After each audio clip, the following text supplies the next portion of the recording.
Hello guys, in this video I'm going to show you how to enable the digital audio output function on the VLC application.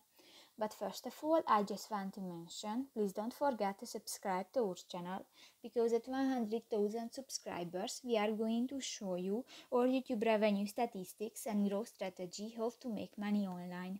So let's jump into it. First of all, open the application on your device. Tap to the More button under the playlist option at the left side on the screen and click to the settings icon. Scroll down and in the extra settings section you can find the audio option.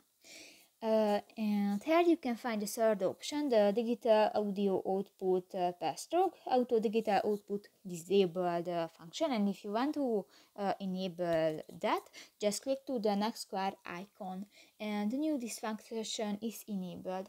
So that's pretty much it for this video, guys. See you in the next one. Bye bye.